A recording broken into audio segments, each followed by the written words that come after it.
প্রিয় লিসেনার্স, আসসালামু আলাইকুম। আশা করি মহান আল্লাহ তাআলার অশেষ রহমতে আপনারা সবাই ভালো আছেন। প্রিয় লিসেনার্স, আপনাদের আরও একবার স্বাগতম জানাচ্ছি আমাদের ভৌতিক অনুভূতি নামক ইউটিউব চ্যানেলের আরও একটি নতুন এপিসোডে। আপনারা শুনছেন ভৌতিক অনুভূতি। কিছু অনুভূতি এমন যেটা আপনাদের হতে পারে। আপনাদের সাথে আমি আছি সজল। প্রিয় লিসেনার্স, ছোটবেলায় হেরিকেনের আলোয় বসে মুরব্বীদের কাছ থেকে সত্য ভৌতিক ঘটনা শুনতে ভালোবাসতেন না এমন মানুষ আসলে খুঁজে পাওয়া কঠিন। আমাদের এই ইউটিউব চ্যানেলে এপার বাংলা ও ওপার বাংলা সহ বাংলা ভাষাভাষী মানুষের সাথে ঘটে যাওয়া সত্য ভৌতিক ঘটনাগুলোই মূলত আপনাদের সামনে তুলে ধরার চেষ্টা করা হয়। আপনারা যারা দেশ ও দেশের বাইরে থেকে আমাদের ঘটনা শোনেন, আপনাদের কাছে অনুরোধ থাকবে অবশ্যই আপনারা ঘটনা শোনার সাথে সাথে সেই ঘটনাটি অনুভব করার চেষ্টা করবেন। এবং আপনাদের কাছে অনুরোধ থাকবে আমাদের এই ছোট্ট চ্যানেলটি সাবস্ক্রাইব করার জন্য। চলুন শুরু করি আজকের ঘটনা। আপনাদের সবাইকে স্বাগতম অলৌকিক জগতে। প্রিয় লিসেনার্স, এখন যে ঘটনাটি আমি আপনাদের সাথে শেয়ার করব, এই ঘটনাটি একটি জঙ্গল কেন্দ্রিক ঘটনা, অ্যামাজন জঙ্গলের ঘটনা। কয়েকজন বন্ধুবান্ধব মিলে অ্যামাজন জঙ্গলে ঘুরতে গিয়েছিল এবং তাদের সাথে কি ঘটেছিল সেই সম্পর্কে কিছু তথ্য এবং ঘটনা আপনাদের সামনে আমি উপস্থাপন করব। এই ঘটনাটি আমাকে লিখে পাঠিয়েছেন তারেকুল ইসলাম নামের একজন ভাই, এবং তিনি এই ঘটনাটি সংগ্রহ করেছেন লুইস নামের একজন লোকের কাছ থেকে। আমি লুইসের মতো করেই ঘটনাটি আপনাদের সামনে শেয়ার করছি। বলছেন লুইস, আমরা 5 বন্ধু মিলে সিদ্ধান্ত নেই আমরা অ্যামাজনে ঘুরতে যাব। অ্যামাজন জঙ্গল নিয়ে অনেক রহস্যময় ঘটনা শুনেছি, তাই আমরা অ্যামাজনে ঘুরতে যাওয়ার এই সিদ্ধান্তটা নেই। এই ঘটনাটি যতটা ভৌতিক ঠিক ততটাই রহস্যময়। আমরা আমাদের ব্যাগ গুছিয়ে রওনা দেই অ্যামাজন জঙ্গলের উদ্দেশ্যে। আমরা কিন্তু সকলে ছিলাম ব্রাজিলের স্থানীয় বাসিন্দা। সাধারণত যারা অ্যামাজনে ঘুরতে যায় তারা টুরিস্ট জায়গাগুলোতে শুধু ঘুরে ঘুরে চলে আসে, জঙ্গলের ভেতরের দিকে তারা ঢোকে না। কিন্তু আমাদের সিদ্ধান্ত আমরা অনেক ভিতরে যাব।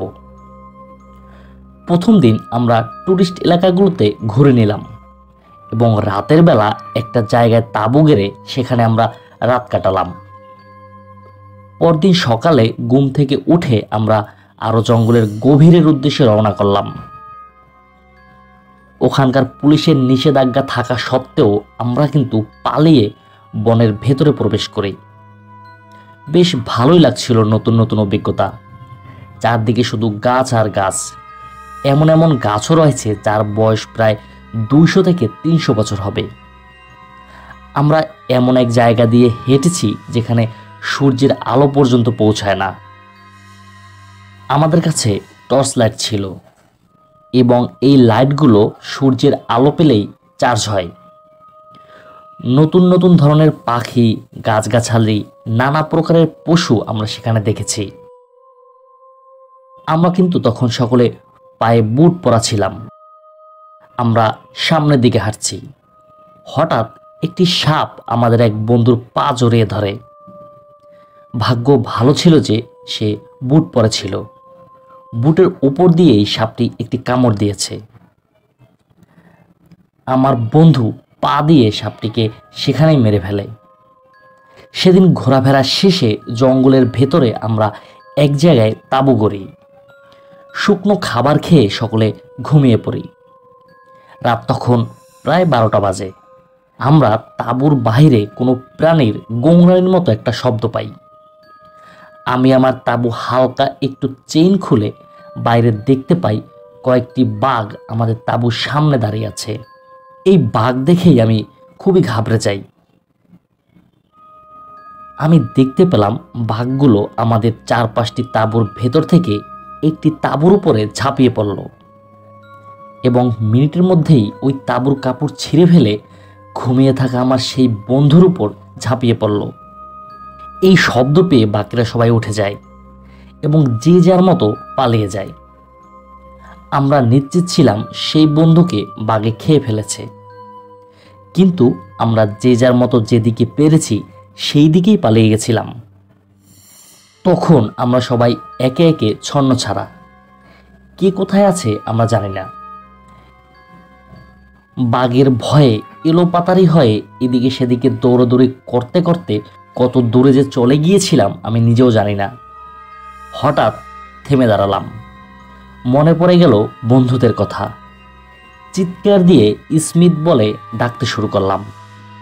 একে একে সকল বন্ধুদের নাম ধরে ডাকতে শুরু করলাম আমি, কিন্তু কারও কোনো শব্দ পেলাম না। কে যে কোন দিকে দৌড়ে গিয়েছে আমি জানি না। আমি যথারীতি খুব ভয় পেতে শুরু করি। আমি আন্দাজ করে জঙ্গল থেকে বের হওয়ার জন্য হাঁটা শুরু করি। চারদিকে ঘন অন্ধকার, পাখিরা কিচিরমিচির ডাকছিল। কখনো কখনো বাঘের গর্জন শুনতে পাওয়া যায়। অনেকবার হোঁচট খেয়ে পড়ে গিয়েছি আমি। তখন আমার শরীর খুবই ক্লান্ত, আর হাঁটতে পারছিলাম না। ক্লান্ত নিয়ে একটি বড় গাছের শিকড়ের ডালে আমি শুয়ে পড়ি এবং সেখানেই আমি ঘুমিয়ে যাই। আমার ঘুম ভাঙে তখন যখন সূর্যের আলো আমার চোখে পড়ে। আসলে পৃথিবীর যেখানে আমরা যাই না কেন, আমাদের মহান সৃষ্টিকর্তার নেয়ামত আসলে সেখানেই উপস্থিত। ঘুম থেকে উঠে আন্দাজ করে আবারও হাঁটতে থাকি। বন্ধুদের কথা ভেবে খুব কষ্ট লাগে, আর আমি কোন দিক দিয়ে হাঁটছি বা কোথায় যাচ্ছি সেটা আমি তখন নিজেও বুঝতে পারিনি। কখনো কখনো বাঘ সিংহের গর্জন শুনে উল্টো দিকে দৌড়ে পালাই এবং এমন এমন প্রাণী দেখতে পাই যা অতি ভয়ঙ্কর। যখনই ভয়ঙ্কর কিছু দেখি তখনই আমি দৌড়ে পালাই। এভাবে ছোটাছুটি করছিলাম এবং কখনো কখনো হাঁটছিলাম। আবারও সন্ধ্যা ঘনিয়ে আসে। সন্ধ্যার পরপরই আমি আমার স্যাটেলাইট ফোনটিকে কানেক্ট করতে সফল হই।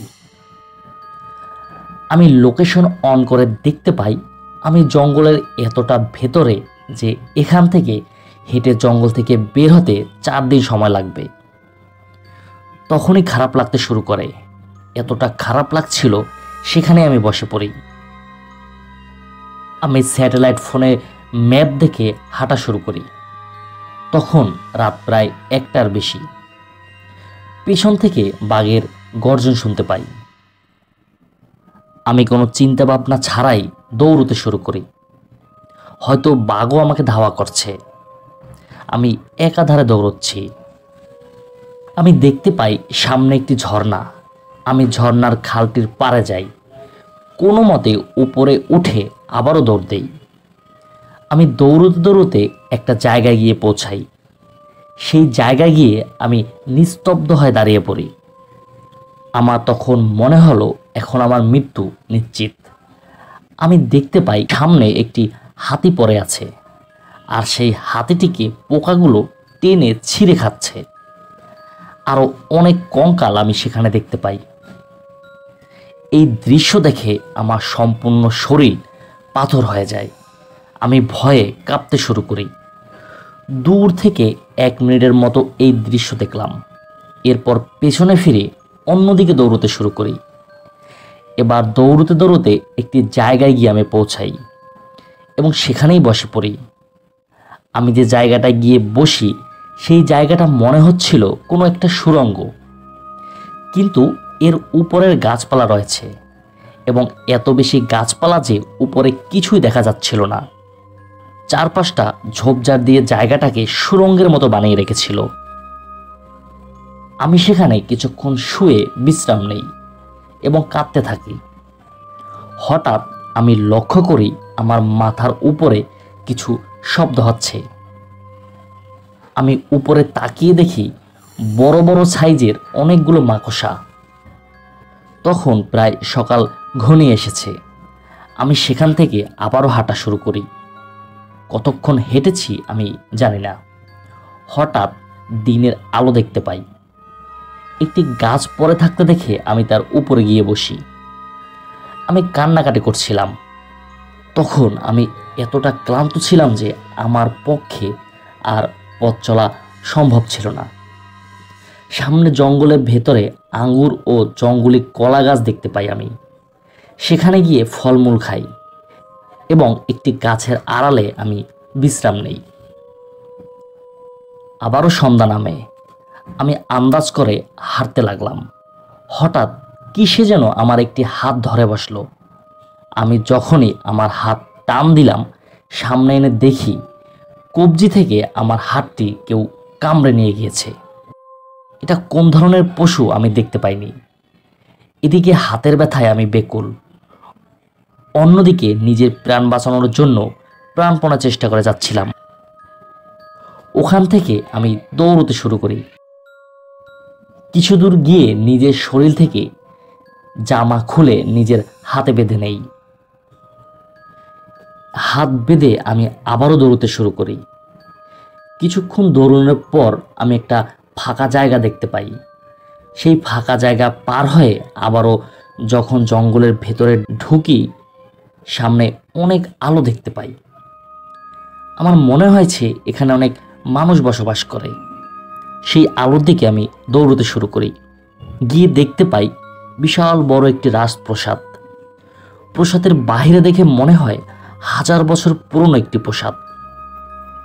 কিন্তু প্রাসাদের গেটে 2 জন দারোয়ান দাঁড়িয়ে আছে। আমি গেটের সামনে যেতেই তারা দরজা খুলে আমাকে ভেতরে নিয়ে নেয়। আমি ভেতরে প্রবেশ করি। আমি ভেতরে প্রবেশ করে কতটা যে শান্তি পেয়েছি তা একমাত্র আমিই জানি। আমি ভাবছি, যাক, হয়তো কোনো মানুষের সন্ধান আমি পেলাম। প্রিয় লিসেনার্স, হয়তো ভাবছেন ঘটনাটি এখানেই শেষ, আর এই ঘটনাটি হয়তো ভৌতিক নয়, কিন্তু ঘটনা মূলত এখান থেকেই মাত্র শুরু। আমি প্রাসাদে ঢুকে ভেতরে দেখতে পাই কোনো একটা স্বর্গের মতো জায়গা।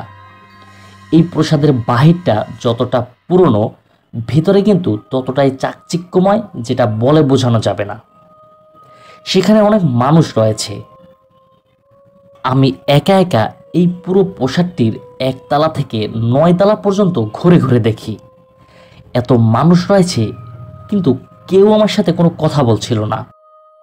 প্রাসাদের সর্বোচ্চ ফ্লোরে গিয়ে দেখতে পাই আমার সেই বন্ধু এখানেই আছে, যাকে কিনা বাঘে খেয়েছিল। আমি দৌড় দিয়ে ওর কাছে যাই, ওকে জড়িয়ে ধরি এবং বলি, বন্ধু, তুই এখানে কিভাবে? তখন আমার ওই বন্ধু আমার নিকট অন্যান্য বন্ধুদের বিষয়ে জিজ্ঞেস করলে আমি তাকে সকল ঘটনা খুলে বলি। তারপর আমার বন্ধু আমার হাতে কি যেন একটি গাছের পাতা লাগিয়ে দেয় এবং আশ্চর্যের বিষয়, এক রাতেই আমার হাতটি শুকিয়ে যায়। যদিও আমি একটি হাত হারিয়ে ফেলেছি। এরপর আমার সেই বন্ধু আমাকে একটি রুমে নিয়ে যান। সেখানে একটি লোক একটি রেজিস্টার খাতা নিয়ে বসে আছে। তখন আমার বন্ধু কি করে, সেই রেজিস্টার খাতায় আমার নাম লেখায় এবং আমাকে একটি রুম দেয়। ওই রুমটা এতটা সাজানো গোছানো এবং সুন্দর যা আমাদের ব্রাজিলের অভিজাত হোটেলেও নেই। প্রথম প্রথম খুব খুশি হয়েছিলাম, যাক, নিজের একজন বন্ধুকে তো পেলাম। সেই রাতে রুমের ভিতরে খুব সুন্দরভাবে আমি কাটিয়ে দিলাম। পরদিন আমার বন্ধুকে বললাম আমরা কিভাবে দেশে ফিরে যেতে পারি, আর এখান থেকে দেশে যেতে কতক্ষণ লাগতে পারে। তখন ও আমাকে যে উত্তর দিয়েছিল তা শুনে আমি রীতিমতো অবাক হয়ে গিয়েছিলাম। সেই সাথে কিছুক্ষণ নিস্তব্ধ হয়ে গিয়েছিলাম। আমার বন্ধু বলল, এখানে যে একবার আসে সে কখনো এখান থেকে বের হতে পারে না। তুমি চাইলেও এখান থেকে বের হতে পারবে না। এখানেই তোমার জীবন কাটিয়ে দিতে হবে, এমনকি মৃত্যুর পরেও তোমাকে এখানেই থাকতে হবে। ওর এই সব কথাগুলো শুনে ওর দিকে আমি চোখ বড় করে তাকিয়ে রইলাম এবং এক দৌড় দিয়ে নিচের ফ্লোরে আসলাম। কিন্তু অবাক করা কাণ্ড, কোথাও কোনো দরজা বা গেট নেই। তখন আমি ভাবছিলাম যে আমি তো নিচতলা দিয়েই প্রবেশ করেছিলাম, তাহলে এখন গেট কই গেল? এখানে অনেক মেয়ে রয়েছে, অনেক ছেলেও আছে, তবে এখানে কোনো বয়স্ক লোক নেই, সকলেই যুবক যুবতী। তবে এখানে কোনো যৌনতা নেই। কিভাবে বের হওয়া যায় এই চিন্তায় আমার প্রহর কাটছিল। কিছুদিন পরেই আমি আরও একটা বিষয় জানতে পারি। আমি যাকে বন্ধু বলে দেখেছি সে আসলে আমার বন্ধু নয়, এটা নাকি ওর আত্মা। আমার বন্ধু নাকি বেঁচে নেই, এবং আমি যাদের সাথে বসবাস করছি এরা সকলেই আত্মা। তবে কয়েকজন আছে জীবিত মানুষ, এবং তাদের মধ্যে একজন মেয়েও রয়েছে। সেও এই মায়াজালে আটকা পড়েছে। এখানে খাবার দাবার সকলের ব্যবহার মনোমুগ্ধকর থাকলেও একজন জীবিত মানুষ সবসময় চাইবে নিজের জন্মভূমিতে ফিরে যেতে। সেটা আমিও চাচ্ছিলাম। এরপর অনেক কষ্টে আমি আলাদা করি যে কারা জীবিত এবং কারা আত্মা। জীবিতদের নিয়ে প্ল্যান করি কিভাবে এখান থেকে বের হওয়া যায়। অনেক চেষ্টার পর আমি একটি পথ পাই। এই রাজমহলের 3 নম্বর ফ্লোরে একটি রুম আছে। সেই রুমে নাকি একটি মানুষের কঙ্কাল রয়েছে। এই কঙ্কালটির হাড় এনে নিচতলায় যদি দেয়ালের সাথে লাগাই তাহলে নাকি দরজা খুলে যাবে। প্ল্যান মতো আমরা 6 জন জীবিত মানুষ মিলে সেখান থেকে কঙ্কালের হাড় চুরি করি, এবং সেই রাতেই নিচতলায় গিয়ে দেয়ালের সাথে হাড় ঠেকালে দরজাটি খুলে যায়। আমরা 6 জন খুব দ্রুত সেখান থেকে বের হয়ে পড়ি। আমাদের কারো কাছেই আলোর কোনো ব্যবস্থা ছিল না। রাজমহল থেকে বের হতে হতে তখন সকাল হয়ে গিয়েছিল। যেহেতু আমি আগেই লোকেশন কিছুটা ধারণা করে নিয়েছিলাম, তাই সবাইকে নিয়ে আমি সেই দিকেই রওনা হই। অবাক করা বিষয়, একটু পরেই আমরা দেখতে পাই আমাদের সামনে একটি রেল লাইন এবং একটি ছোট্ট খালের উপর একটি ব্রিজ। ব্রিজের পাশে দাঁড়াতেই কিছুক্ষণ পর একটি ট্রেন আসে। অদ্ভুতভাবে ট্রেনটি আমাদের জন্য দাঁড়িয়ে যায়। খুব দ্রুত করে আমরা সকলেই ট্রেনে উঠে পড়ি। ওই ট্রেনটির রং ছিল সম্পূর্ণ কালো, কোথাও অন্য কোনো রং ছিল না। অদ্ভুত বিষয়, ট্রেনে উঠে শত শত মানুষ আমরা দেখতে পাই, কিন্তু প্রত্যেকের গায়ে ছিল কালো পোশাক। তখন আমি বুঝতে পারি আমরা আবারও কোনো মায়াজালে হয়তো আটকে গিয়েছি। আমার সাথী যারা ছিলেন সেই 6 জনের সাথে আলোচনা করতে চাই, কিন্তু সেই মেয়েটি যাকে কিনা আমরা জীবিত মনে করেছিলাম সে আমাদের দিকে তাকিয়ে একটা অট্ট হাসি দেয়। আসলে সেও নাকি জীবিত ছিল না, বরং সে ছিল একটি আত্মা। আমাদের ভুলিয়ে ভালিয়ে এই ট্রেনে উঠিয়েছে তিনি। ট্রেনের ভেতরে নানান ধরনের বিনোদন হচ্ছে। এই ট্রেনটিতে আলাদা কোনো বগি নেই, বাসের মতো পুরো লম্বা একটি ট্রেন। এর আগামাথা দেখা যাচ্ছিল না। আমার 5 জন সঙ্গীকে নিয়ে এই দৃশ্যগুলো দেখছিলাম। আমরা দেখলাম এই যে ভেতরে ট্রেনের এত মানুষজন, এরা শরবতের সাথে কিসের যেন মাংস খাচ্ছে, এবং এই ট্রেনটি নিজ গতিতে ছুটছিল। হঠাৎ ট্রেনের লোকজন আমাদের 5 জনকে ধরে নিয়ে গেল এবং আমাদের 5 জনকেই সেই কিসের যেন কাঁচা মাংস খাইয়ে দিল। আমরা 5 জন সিদ্ধান্ত নিলাম আমরা ট্রেন থেকে লাফ দিব, কিন্তু আবার চিন্তা করলাম যদি লাফ দেই তাহলে মৃত্যু নিশ্চিত। এর থেকে এদের হাতে প্রাণ দেয়াই ভালো। আমাদের ভেতর থেকে একজন বলে উঠল, কোথাও পানি পেলে তার ভেতরে ট্রেন থেকে লাফ দেব।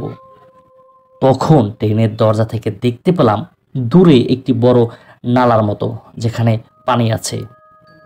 আমরা 5 জন সিদ্ধান্ত অনুযায়ী সেখানে লাফ দেই। আমরা যে লাফ দিয়েছি তাতে ট্রেনের ভেতরে কারো কোনো বাবান্তর হলো না। আমরা 5 জন সেই নালা থেকে উঠে আন্দাজ করে হাঁটতে থাকি। কখনো বাঘের গর্জনে পালিয়ে বেড়াই, কখনো আবার কোথাও চুপ করে বসে থাকি। আমরা সকলে ক্ষুধার যন্ত্রণায় মরে যাচ্ছিলাম তখন। মাঝে মাঝে বিশ্রাম নিচ্ছিলাম। টানা 3 দিন হেঁটেছি আমরা। তৃতীয় দিন এক সকালে আমরা সবাই এক জায়গায় বসে বিশ্রাম নিচ্ছিলাম, কিন্তু হঠাৎ একটা চিৎকারে আমরা জেগে উঠি। অনেকগুলো শকুন আমাদের উপর ঝাঁপিয়ে পড়ে। সেখানেই আমরা আমাদের 2 জন সঙ্গীকে হারাই। আমরা বাকি 3 জন পালিয়ে যেতে সক্ষম হই। জীবন বাজি রেখে আমরা সামনে চলতে থাকি, কোথাও আর বিশ্রাম নেই না। হাঁটতে হাঁটতে সামনে গিয়ে একটি ফাঁকা জায়গা দেখতে পাই, যেখানে অনেকগুলো ছোট ছোট ঘর আছে এবং সেখানে অনেক কালো কালো মানুষ আমরা দেখতে পাই এবং এই মানুষগুলো ছিল অনেকটা বেটে প্রকৃতির। অদ্ভুত বিষয়, এদের গায়ে কোনো পোশাক ছিল না, তবে গাছের পাতা দিয়ে এরা লজ্জাস্থান ঢেকে রেখেছিল। ওদের কাছে যেতে ওরা আমাদের সাথে কথা বলে, কিন্তু ওরা এমন ভাষায় কথা বলছিল যেটা আমরা বুঝতে পারছিলাম না, এবং ওরাও আমাদের ভাষা বুঝতে পারে না। অনেক কষ্টে ওদের সাথে ইশারায় কথা বলে আমাদের সমস্যাগুলো বোঝানোর চেষ্টা করি। ওরা আমাদের ইশারায় জানায় ওরা আমাদের সাহায্য করবে। তখন আমরা কিছুটা স্বস্তি পাই। ওরা 6 জন লোককে আমাদের সাথে দেয়, আমাদের জঙ্গল থেকে বের করে দেয়। তাদের নিয়ে আমরা পথ চলতে থাকি।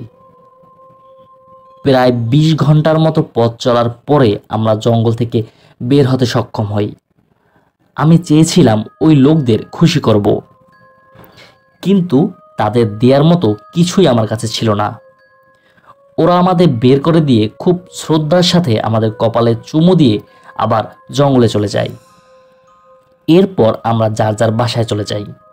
বন্ধুদের হারিয়ে আমি অনেকটা ভেঙে পড়ি। প্রিয় লিসেনার্স, যেই 2 জন সঙ্গী লুইসের সাথে এসেছিল, ওরা কিভাবে সেই রাজমহলে গিয়েছিল সেই ঘটনা লুইস পরবর্তীতে ওদের কাছ থেকে জেনেছে। ওদের 2 জনের ঘটনা ছিল আরও বেশি ভয়ঙ্কর। পরবর্তী এপিসোডে সেটা আমি শেয়ার করব আপনাদের সাথে। প্রিয় লিসেনার্স, এই ছিল আমাদের আজকের এপিসোড। মহান আল্লাহ তাআলার এই দুনিয়ায় কত যে রহস্য লুকিয়ে আছে তার ধারণা আমরা করতে পারি না। মহান আল্লাহ তাআলার কাছে ফরিয়াদ থাকবে এই ধরনের সকল অলৌকিক সমস্যা থেকে তিনি যেন আমাদের হেফাজত করেন। প্রিয় লিসেনার্স, আজকের এই অদ্ভুত জঙ্গলের ঘটনাটি যদি আপনাদের ভালো লাগে অবশ্যই আমাকে কমেন্ট করে জানাবেন।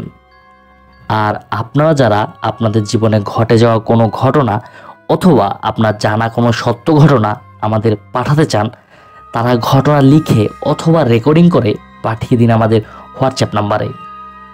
নিচে ডিসক্রিপশন বক্সে আমাদের হোয়াটসঅ্যাপ নাম্বার দেওয়া আছে। আর আপনাদের কাছে অনুরোধ থাকবে আমাদের এই ছোট্ট চ্যানেলটি সাবস্ক্রাইব করার জন্য।